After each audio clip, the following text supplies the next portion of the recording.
Happy New Year!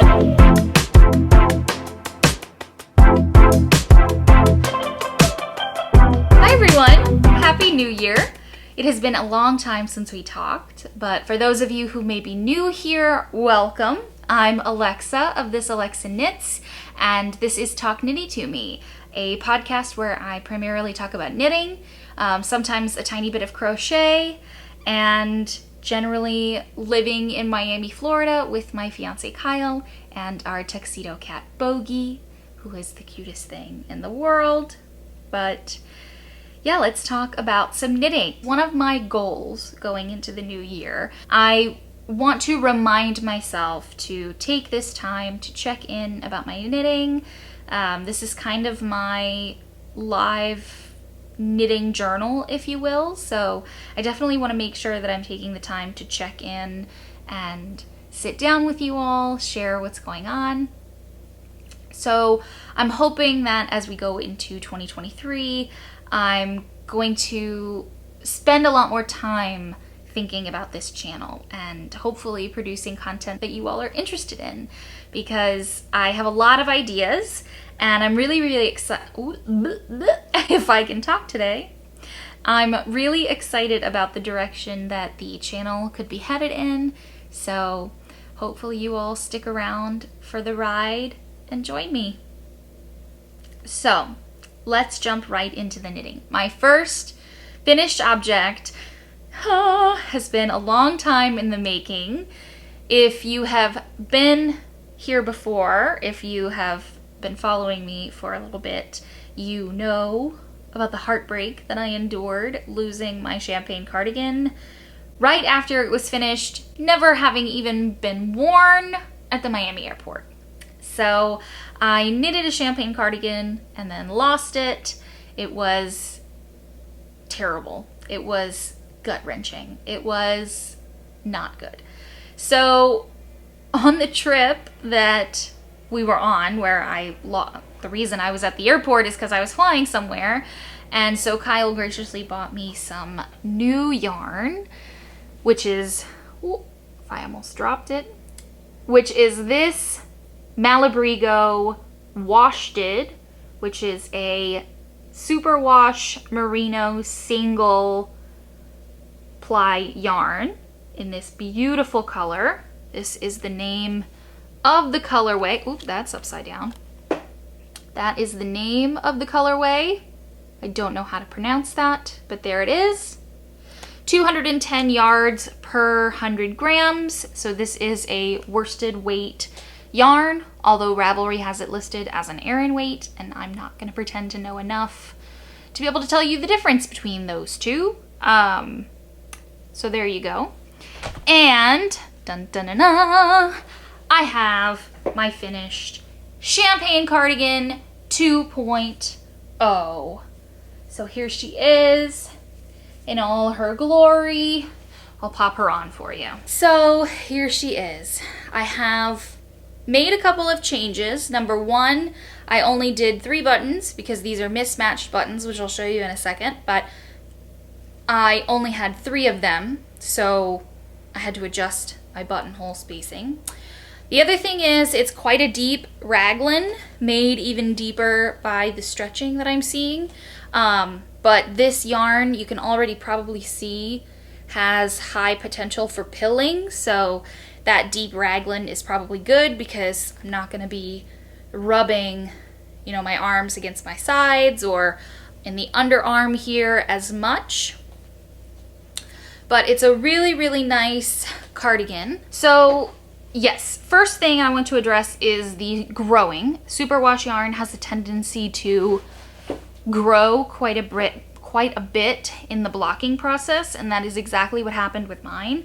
I did know that was going to happen because of my yarn choice, so I knit my sweater, the sleeves just a hair shorter, the bottom a hair shorter than I would have if I had used a non-superwash wool, for example. And so this also does fit very differently from my first version because of my yarn choice here. So I knit the exact same size. I knit the 4th size, or the size large, just because of the amount of positive ease that I wanted versus how the pattern is written. The other change that I made is the entire cardigan is knit on 4.5 millimeter needles, and then the button band, which is double knit and really gives a polished edge to the cardigan. You can see, I'm not showing you very well, but so the double knit button band is supposed to be knit on 3 millimeter needles, but the most important thing with the button band is to match your row gauge on the cardigan. So my row gauge is pretty spot on with my regular knitting. To achieve that, I had to go up to 3.5 millimeter needles on the button band. So I recommend for this pattern in particular, if you're not going to do a gauge swatch for the main body of the cardigan, I would definitely do a gauge swatch on the button band, because I had to go up half a millimeter needle size to achieve the same row gauge. So just make sure that you're checking that. Having knit this pattern twice, this is obviously the Champagne Cardigan by Petite Knit. I highly recommend this pattern. Having now knit it twice, it is a very intuitive pattern to follow. It's really the kind of thing that you can, sit in front of the TV and just go and go and go. Really, really nice, finished, polished look at the end, so I highly recommend this pattern. I'm going to show you my buttons really quick, just because they are mismatched. They were given to me by a friend who had them in their stash. She's also a knitter, and she gave me these buttons. So they all kind of are on a theme of having, let's see if I can get that detail for you. So they all kind of have these crests. See the second one, same thing. And then the third one, if I can get the light right, yep, same thing. So I just thought that the vintage look of these buttons went with kind of the vintage, oriental rug colors, as I called them in my last video, of this yarn. So super excited about that.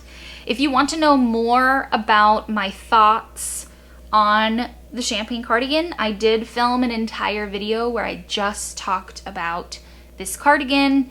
It is also where I broke the news that I lost that cardigan, but there's a lot more detail about my thoughts over in that video, which I will have linked down below. So I just finished this one. It was my Advent project. So I have here all of my Advent yarns, plus some other scraps. The Advents are not the only ones in here, but all of my lovely Advent minis. So let me stop crinkling that. So I purchased in the summer the Fuzzy Peach Fibers Advent calendar.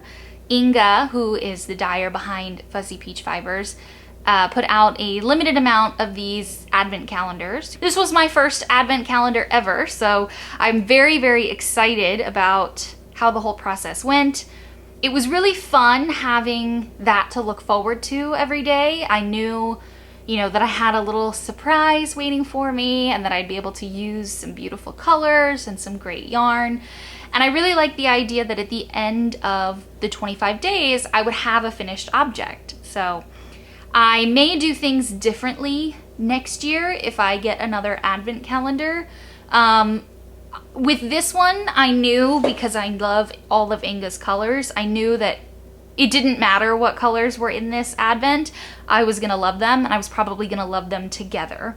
And Inga did say that she chose the colors and ordered them in a way that they look good in order, but that they would also look good, if you mixed them up. So if I got another Advent calendar next year, I don't know if I would just open them every day and then wait until the end to pick a project, this year I just wanted to dive right in. And so I had to choose a project that would allow me to do that. So I ended up choosing the Free the Minis scarf, which is a free pattern on Ravelry. I cannot remember who the designer is at the moment, but I will have that linked in the description box down below.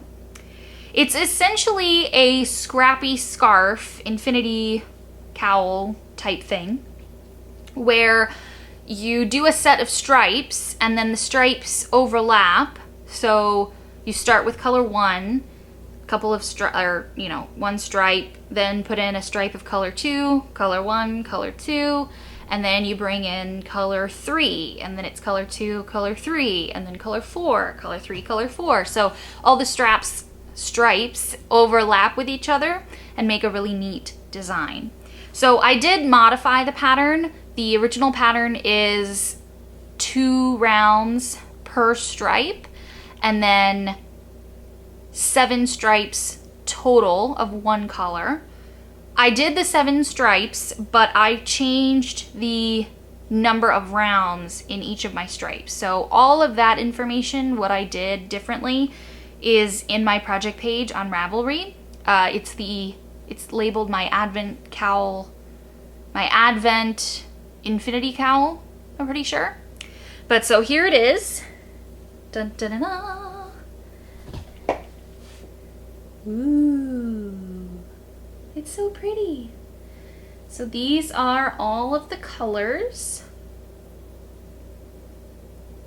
I really love the way the colors look together. So just to point it out. So I started here, which this edge is looking a little rough. Don't look at it too closely, but I started here with a provisional cast on, and it was my first time doing this type of provisional cast on. I followed a tutorial on YouTube, which I will link down below. I'm pretty sure it was the Black Dog, something dog. I can't remember off the top of my head, but I will have that link down below. But it's a provisional cast on around an extra knitting needle cable. So if you have an extra set of needles, I ended up using one of those barber cords that you put stitches on hold on. And so I provisionally cast on and left those stitches on hold on my barber cord. Now it was a little bit messy because those stitches didn't match the gauge of the rest of the sweater, and so when I Kitchenered everything together, I made a mistake and then it was just a little messy, and so we're not going to look too closely at that. But I started with this stripe provisionally cast on, and then this is day number 2, so I worked the stripe pattern. So instead of just 2 rounds per stripe, I did a 9 round stripe, then 4 rounds with the next color, and then I alternated 3 rounds. And so the reason that I did that is because I knew this was going to be really special yarn. I knew the colorways were going to be absolutely gorgeous, and I wanted to be able to show them off. So I wanted a longer stripe in there so that you could really, I love the way that looks. It looks like a geode or something. So I really wanted to have that longer stripe where I could show off, the individual colorways. I also Kitchenered it together crooked, but you can still see how beautiful all these colors work together.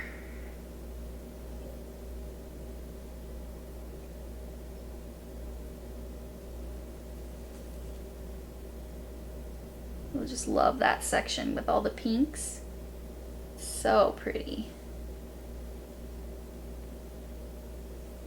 And then we get into some purples, and then there we are, we're back at the beginning. So that was my Advent project. It is a pretty long cowl, so I can wrap it 3 times, which the original I think was only meant to go double, but it fits quite nice and snug without being too tight on my neck. And I love the way the colors, depending on how you stack it, you know, the different colors peeking through. So this is gonna be so nice and cozy to have with me when I go to Iceland, taking our students on their trip. So I'm very, very excited about that.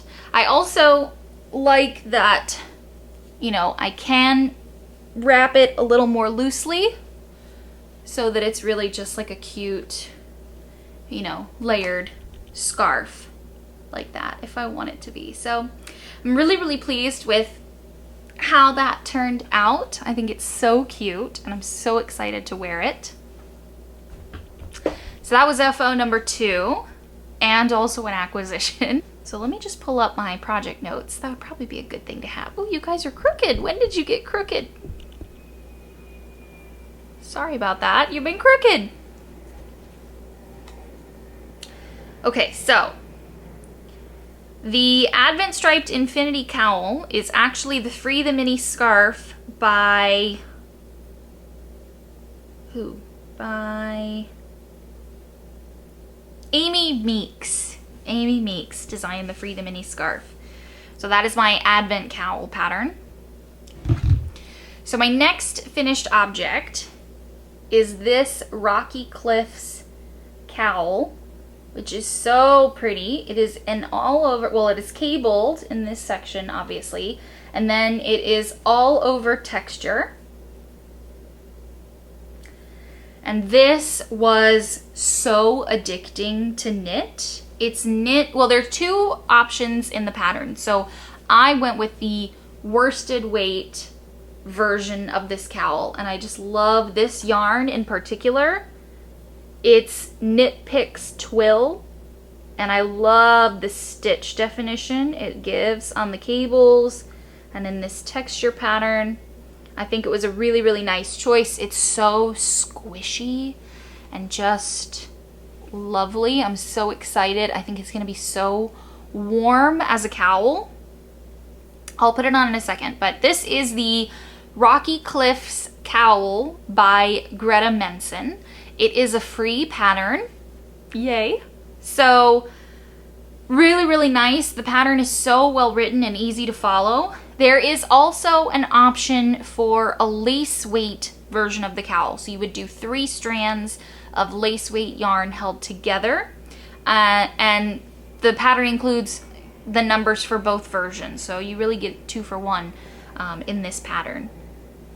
So I'll pop it on for you really quick. I have not blocked this yet, so I'm imagining that, you know, the stitches are gonna open up ever so slightly if I block it, especially because this is a superwash yarn, so it's probably gonna stretch a fair bit. But anyway,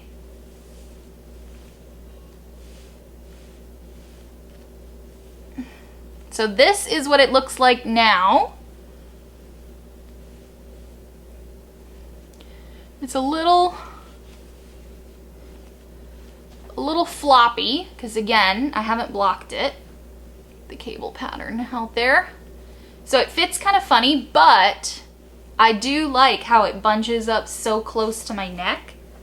So I'm a little torn on whether or not to block it at all, because this fit right here, even though it looks lumpy and weird, just is so cozy and it would keep me so warm. So I don't know. The pattern does include some pretty good instructions for how to block this cowl. Essentially, you know, wrapping up a towel in like a circle and then putting the cowl around the circle of the towel, like the roll of the towel. But it is just so squishy and delicious, and I absolutely love this yarn. If you are looking for a yarn that is super smooth, super easy to work with, knits up really, really quickly, I cannot recommend this yarn enough. So this is how much I have left. I bought 2 skeins, and so this is the remainder. If I had to guess, I would say this is about 30 grams, probably less, but you know, I haven't weighed it yet, but this is all that I have left. Again, I did the worsted weight version of the pattern, and it just looks really, really nice. I love the color. It's, you know, neutral. It's gonna go with everything. This textured stitch, I'm not sure what it's called, but it is addictive. It is absolutely addictive. And it's just knits and purls. It's so easy. Did I mess up a row? I messed up a row. I just caught a mistake. So it must have been when I went to fix those that I didn't need to fix them. Oh my goodness. Oh well. Nobody's gonna know, but I did. I just found a mistake right here. Let's see if you can spot it. It's like glaringly obvious to me now, but I did not see it when I was making this. Oh my gosh. All right, well, we're gonna move on. That's so funny. I can't be bothered to go back, but great, great cowl.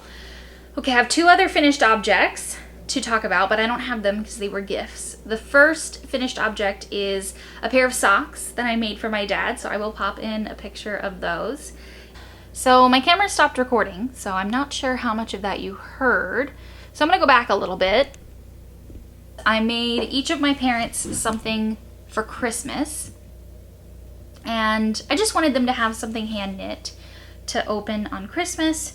So I decided to make my dad a pair of socks out of this yarn, and I'll put up a picture of the socks that I made him.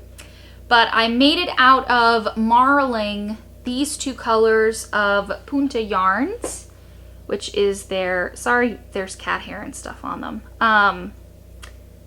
But these are Punta yarns Marrakesh. So they are 50% merino wool and 50% cashmere. I have so much of this yarn, like so much of it. And I thought I was gonna make a blanket out of it, but it is fingering weight yarn, and that sounds terrible. So I'm still trying to figure out what to do with all of these colors, but I'll figure something out. So anyway, I decided to take some of it and make a pair of just vanilla socks for my dad. By marling the two yarns together, I ended up with something close to like a worsted weight sock. So I knit them on 4mm needles, and it worked out great. They were super cute. I did just a stockinette. I knitted them two at a time, toe up. So I did stockinette all through the foot, and then my heel of choice is a short row heel called the Fish Lips Kiss heel, which is, I can't remember who designed that, but it's an amazing, super easy short row heel pattern, and it's only $1. So I highly recommend that. And then after I got through the heel, I switched to 3x1 rib. So I would knit 3 stitches and then purl the 3rd stitch. And that ended up working out with my stitch count. I think I had 42 stitches on each sock. So it was, I do the magic loop, so it was 21 stitches per needle. So the 3x1 rib worked out. No, it wasn't a 3x1 rib. It was a 2x1 rib. It was a 2x1 rib, and so I was able to get 7 repeats out of the 21 stitches on each side of the sock. That's what I did. So yeah, super easy, just a vanilla sock. He loved them because they're so thick and squishy, and because of that cashmere content, I think they are super cozy. So they're probably just gonna be a pair of house socks for him, especially considering, you know, we don't get tons of cold weather down here in Miami. So if we get a cold front, you know, a lot of our houses don't have heat built into them because it just doesn't get that cold. And even when it does get cold, it's not worth turning on the heat if you have it. So we tend to just bundle up, and so I think those socks will come in handy if we get any more cold fronts this year. And then for my mom's gift, I had given her a pair of socks that I knit from a Fuzzy Peach Fibers soft sock set, and in the color Floor, which is discontinued, but it was absolutely beautiful. So it was this yarn that I knitted her socks out of, and you can see it's a really pretty purple speckly colorway. I'm obsessed with this yarn. If she brought it back, I would definitely buy more of it to make myself something because it is so pretty. But this is the same base as my Advent scarf, by the way. Soft sock. I just dropped one of the balls. No! Oh, there it is. Okay. So I had all of this leftover yarn from her socks, and I thought it might be nice to knit her a little accessory out of it, you know, considering I bought the yarn for her in the first place and I couldn't really think of what to make with it. I'm kind of into stash busting, scrappy knitting, especially after doing my Advent calendar. It's really kind of opened my eyes to the possibility of scrappy knitting. So I decided to take the leftovers. I had already divided the 100-gram skein into two 50-ish gram skeins. Obviously they weren't even because I have different amounts of leftovers, but even-ish skeins. And so they were already in two separate cakes left over from the socks. So I decided to make her a Sophie shawl by Petite Knit, which is a pattern I am now obsessed with. If you are on Instagram, you have seen it all over your feed. You have probably also seen the Sophie shawl, which now having knit the Sophie scarf, I'm obsessed and I can't wait to knit a Sophie shawl, even though I don't need shawls because it's hot in Miami all of the time. But anyway, it's gonna happen. I'm gonna do it. But anyway, so I knit her a Sophie scarf using these leftovers, and I just held them double. The pattern calls for a DK weight yarn, so I just held this double, and because it's a scarf, I wasn't very worried about my gauge. Turns out it was amazing. It gave me a super squishy, awesome fabric, and you can probably tell the difference between these two leftover balls, but with hand-dyed yarn, you know, sometimes you have different color saturation even within the same skein. So her two socks actually came out a little bit different from each other, but marling them together worked out really well because the half of the skein that had the heavier color distribution, you know, was lightened up, but also deepened the colors of the not as saturated half of the skein. So it worked out really, really nicely. Again, I'll pop in a picture so you can see what that finished object looked like, but I think both of them really liked their gifts, and so it worked out really, really well. Now, moving on to works in progress. I have been slowly but surely finishing all of my whips so that I can go into the new year with a fresh start, clean slate. I already have a whole bunch of projects in my queue ready to cast on. I'm gonna make an entire separate video about my winter knitting plans, like New Year knitting plans kind of thing. So stay tuned for that. I'm not gonna talk about my acquisitions. Some of my acquisitions are still on the way, so that video will be coming soon. But let me tell you about my one final work in progress that's going to carry over into the new year. So this is my first ever test knit, and I am testing the Semper Sweater V-neck by the Knit Pearl Girl, Sophie, and this is where I'm at. So you can see I've gotten quite a bit done. It's curling a little at the bottom because of my needles. But this is where I'm at. It is a great sweater. There are so many good things I have to say about this sweater. Number one, I'm obsessed with the color. So this is Knitting for Olive Merino held with soft silk mohair in the color Flamingo. So it's a little bit more of a dusty pink than it's looking on camera. It's pulling a little bit orange. Yeah, I'm not sure why it's pulling so orange. That's a little bit better. That's probably a much more accurate representation of the color back here. But it is just lovely. I understand the hype about this yarn now because it is so soft and just lovely. I'm so excited about it. So this is a V-neck version of Sophie the Knit Pearl Girl's Semper sweater, which is originally, I think, a crew neck sweater. So it does have the V-neck double folded collar, which is so squishy and nice and sturdy. And then it's just a top-down raglan sweater. I still have the bottom ribbing to go. I don't think I have a picture with my progress like this, but if you look at my Ravelry page, which will be linked below, you can see some other of my progress photos. But this is a really, really nice... I've never knit a V-neck sweater before, but it's super nice. The top knits very similar to a cardigan, especially a V-neck cardigan like the champagne cardigan. So I was very, very familiar with the construction of this.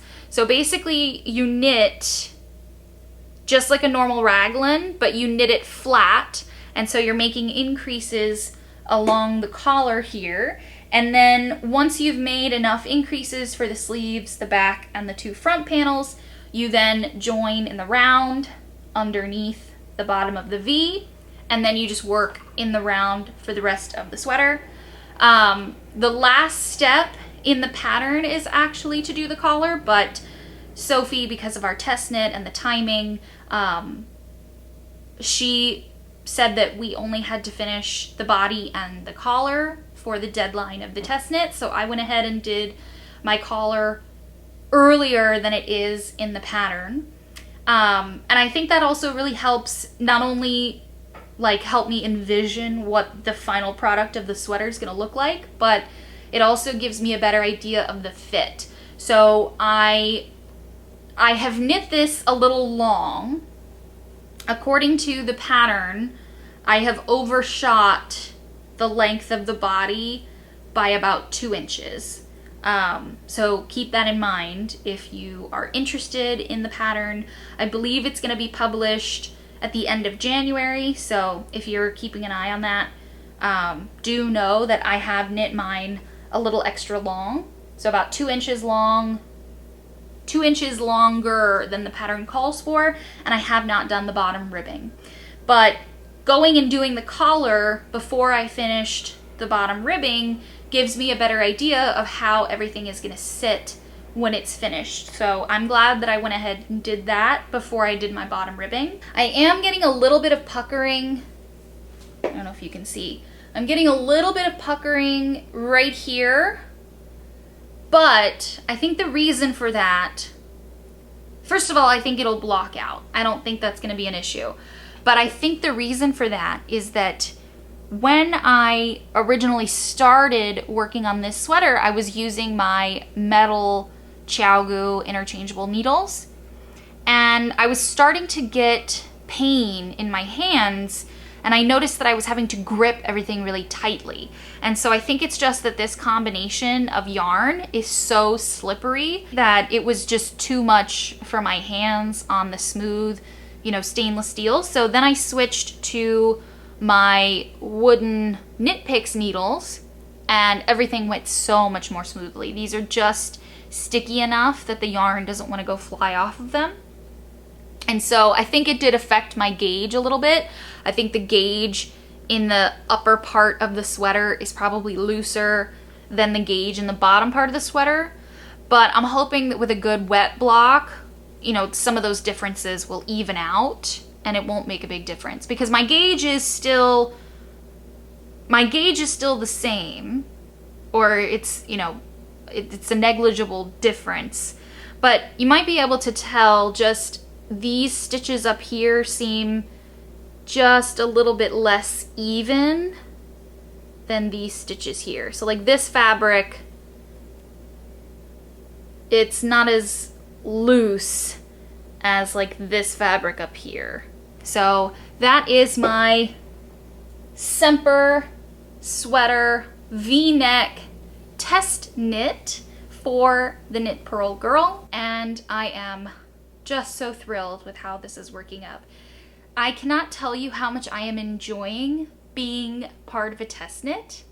I was a little nervous about it at first because I've never done one before, and I thought, you know, maybe there would be a lot of pressure, or I don't know, like having a deadline would make it less fun, but I haven't found that at all. The test knit period that we were given was pretty generous. All I pretty much have left to finish for the test knit deadline is this bottom ribbing. So, you know, I've had plenty of time to get everything done, and as you've seen, I've even had time to continue working on some of my other projects, so it's been really nice. I haven't felt any pressure. I haven't felt, you know, that it's work. It's still very, very enjoyable. I'm loving the pattern, and the test knitters that I am working with are just amazing people. It is so fun to get to be part of a group, to all be working on the same thing, to get to see everybody else's progress pictures and have people to ask questions, and it's just been so nice to get to connect with other knitters, especially knitters that are, you know, all over the world. And that's part of the reason why I started this channel in the first place, is to put myself out there and connect with other knitters. But being part of a test knit has really just allowed me to connect with other knitters in a way that I hadn't foreseen. So really, I'm so enjoying being part of that test knit group. Sophie, thank you for letting me test knit your Semper sweater V-neck. I'm having a blast. And yeah, everybody keep an eye out for this pattern release. I don't know the exact date because, you know, some of the test knitters are finished, some of them are kind of where I'm at, some of them are a little bit more, not behind, but like they got a later start, so they're, you know, they're a little bit earlier in the pattern. So our deadline is towards the end of January, so I think she's hoping for an end of January, very early February release for the pattern. So keep an eye out for the Semper sweater V-neck edition, especially if you're in the market for a V-neck raglan. I cannot recommend this one more highly. Very, very easy to understand, easy instructions, a simple, easily memorizable raglan repeat pattern. So yeah, definitely recommend. And with that, that's pretty much all I have for you today. I'm going to be putting together another video soon with all of my winter knitting plans, winter knitting plans, New Year knitting plans. I have a lot of ideas for the direction I want to take this channel in. I have a lot of video ideas. I am really excited about what's going to be happening here. So yeah, I have some new acquisitions that are on their way to me, so I will probably wait until I receive those things to then give you the full lowdown on all of my winter knitting plans. I have a couple of New Year's Eve cast-ons for tonight, so you're probably seeing this tomorrow, which is New Year's Day, so Happy New Year to everyone, and I am wishing you health, wealth, and happiness in 2023. Thanks for stopping by. Bye, everyone.